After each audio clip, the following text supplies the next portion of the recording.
Halo, jumpa lagi dengan Oma Ning. Seperti biasa, Oma selalu ingin berbagi sehat cara alami untuk Ancun, anak cucu dan kita semua tentunya. Nah, masih kita akan kembali tentang morfologi tanaman obat. Apa itu morfologi? Ya, bagian tanaman obat yang berkhasiat. Ya, dari morfologi tanaman nanti kan ada akarnya, ada batangnya, ada daunnya, ada buah, ada bunganya, ada bijinya. Nah, itu bagian-bagian dari tanaman obat yang berkhasiat itu merupakan morfologi tanaman obat. Oke, Oma sudah bahas beberapa waktu yang lalu akarnya, batangnya, rimpangnya. Nah, sekarang kita ngomongin daunnya. Memang Oma nggak contohkan semuanya, tapi ini ada beberapa daun yang Oma tanam, ya, sebagian ya. Nah, di sini ada daun nih yang paling tinggi dulu nih Oma kasih tahu nih. Ini daun adas. Ini enak di sayur. Oma kalau bikin mie dok, nah begitu sudah tumbuh ini udah panjang nih, ditumbuh begini nanti biasanya Oma potong begini nih. Nah, jadi kalau untuk masakan ini dipotong ujungnya. Nah, ini nanti dimasak deh. Nah, begini caranya. Nah, ya, ini dari adas. Masih ada lagi yang panjang nih. Ini gampang sekali numbuhnya ya kalau tanaman adas. Ini Oma hanya lihat nih. Oma kasih tahu nih. Nih. Ini Oma hanya taruh di wadah kecil begini ya. Terus ini ditaruh di pralon yang ada airnya. Numbuh subur ya. Tapi air itu dipakai untuk pelihara ikan. Jadi kita nggak usah kasih pupuk aja udah subur banget begini. Ini tentang daun adas. Khasiatnya apa? Khasiatnya ya kalau daun-daunan itu rata-rata mempunyai khasiat antioksidan.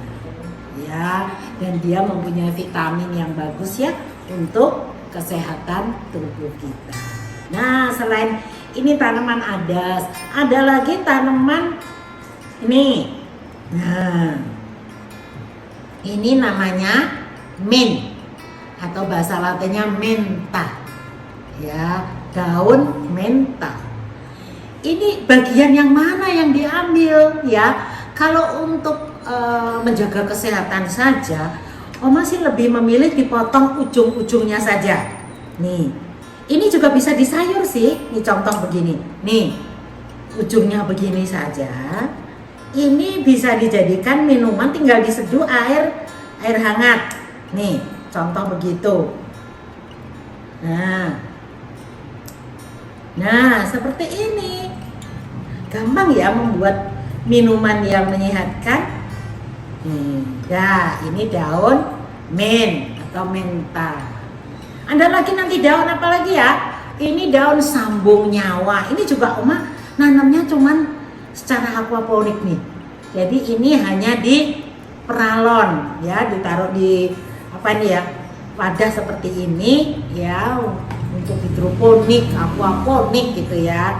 Daun sambung nyawa juga begitu. Kita kalau panen cuman begini saja, nanti dia akan tumbuh cabang lagi. Jadi semua tanaman ini kalau diambil pucuknya begini dia akan bercabang lagi dan numbuh makin lama makin banyak. Ya, nih. Ini sebetulnya yang daun yang Oma petikin begini, ini bisa jadikan lalap saja. Nah, aduh senengnya ya kalau punya daun-daunan seperti ini nih. Ya, ini tinggal nanti boleh di sayur, boleh dijadikan minuman. Apakah boleh dicampur? Boleh ya. Oke, bisa diseduh air mendidih. Oke, sekarang kita akan coba cari tahu beberapa daun yang lain yang Oma tidak contohkan di sini. Daun apa misalnya yang berkhasiat obat? Yang di dapur? Serai, daun serai. Daun serai kan udah tahu ya. Serai ini bahasa latinnya Cymbopogon citratus. Cymbopogon citratus ya.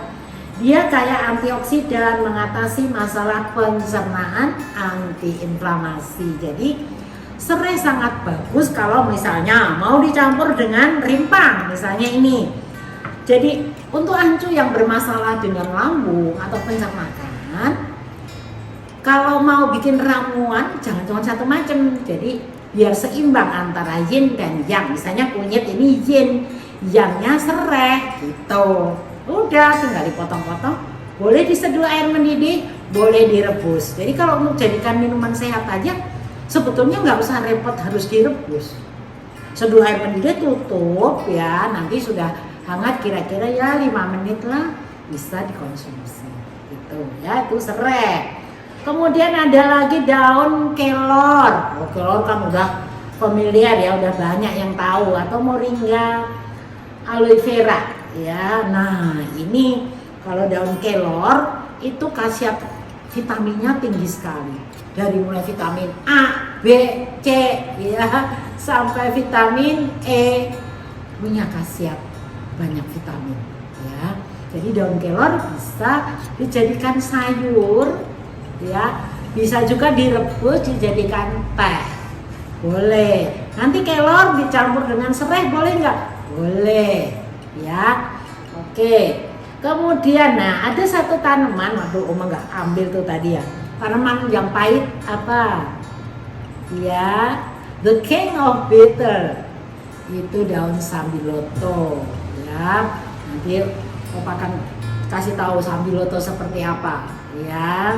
Oke, kalau sambiloto ini bahasa latinnya Andrographis paniculata. Dia memang daun yang sangat pahit dan biasanya dia dimanfaatkan untuk antiinflamasi. Jadi hampir semua tanaman obat rata-rata punya khasiat antiinflamasi atau anti radang. Jadi boleh dipilih mau rimpang, mau daun. Bahkan nanti kapan-kapan kita akan bicarakan lagi tentang bunga. Bunga juga begitu ya. Oke, kalau sambiloto ini dia juga merupakan antibiotik alami. Jadi ancu kalau yang tahan pahit nih ya, bisa misalnya agak radang gitu, tinggal ambil pucuk-pucuk dari daun sambiloto, diseduh air mendidih ya, lalu boleh diminum kalau misalnya terlalu pahit boleh dicampur dengan madu begitu ya. Nah, daun yang lain lagi ada peppermint. Nah, kalau peppermint ini ya, ini tadi sudah Oma potong-potong, nanti tinggal mau bikin minuman ya buat buka puasa, boleh gak? Boleh ya.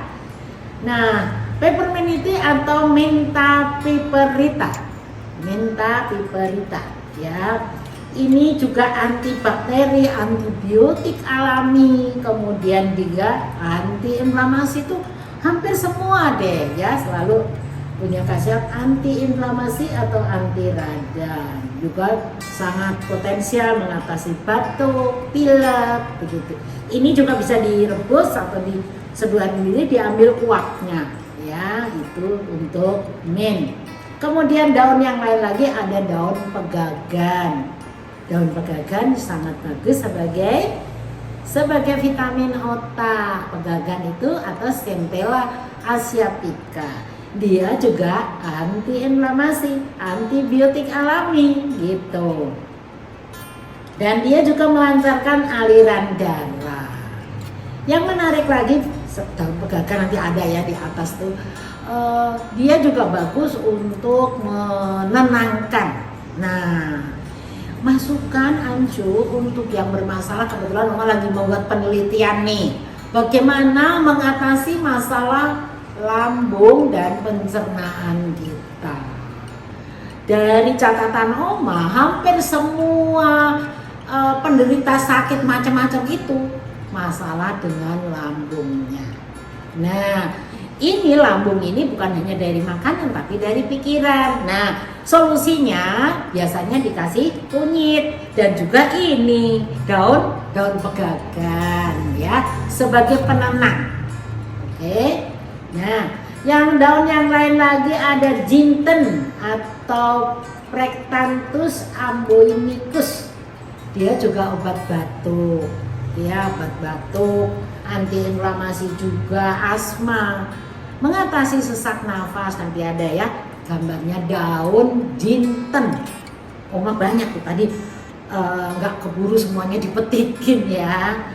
Oke, nah itu tentang daun-daunan yang ada di catatan Oma. Yang lain lagi nanti ada tadi ya, sambung nyowo. Sambung nyowo itu bahasa Latinnya Genura procumbens. Genura procumbens ini meredakan peradangan, atasi kanker. Kemudian dia juga bagus untuk diabetes dan kencing manis, diabetes atau kencing manis gitu. Ya. Kemudian dia juga membantu mengatasi pencernaan yang masalah, juga untuk yang hipertensi. Lalu dia melindungi jantung. Aduh banyak sekali nih sambung nyawa ini. Sayang sekali loh kalau ancu nggak nanem. Ayo kita tanam ya, gampang sekali. Hanya ditaruh di wadah begini, ada airnya, jadi namanya aquaponik, hidup. Makanya ada yang tanya kok Buning kok pakai tanaman obat, itu aquaponiknya? Ya karena Oma senang dengan tanaman obat. Oma namanya tanaman obat, bukan tanaman sayuran. Yang penting ini bisa dimanfaatkan jadi sayuran. Oke, karena sambung nyawa nggak pahit. Ini nih nggak pahit semua. Yang paling pahit kalau daun itu hanya daun sambiloto atau daun brotowali ya, pahit. Oke. Lain lagi nanti ada binahong, daun dewa, tapak liman, tempuyung tuh. Kalau Oma jelasin kali ini wah nggak cukup sehari karena daun yang berkasat banyak. Nah itu ancu antara lain bagian dari tanaman obat atau morfologi tanaman obat. Ya, pokoknya intinya daun-daunan ini yang tidak pahit boleh dijadikan minuman, boleh jadikan sayuran atau campuran sayuran. Misalnya bikin sayur bening, boleh nggak ditambahkan ini daun mint? Boleh. Atau ditambahkan daun sambung nyawa? Boleh. Jadi sehat badan kita, sehat organ-organ tubuh kita. Begitu Anju. Ya, oke nanti lain kali kita jelaskan lagi tentang morfologi daun-daunan. Ya, oke. Semua orang bisa sehat.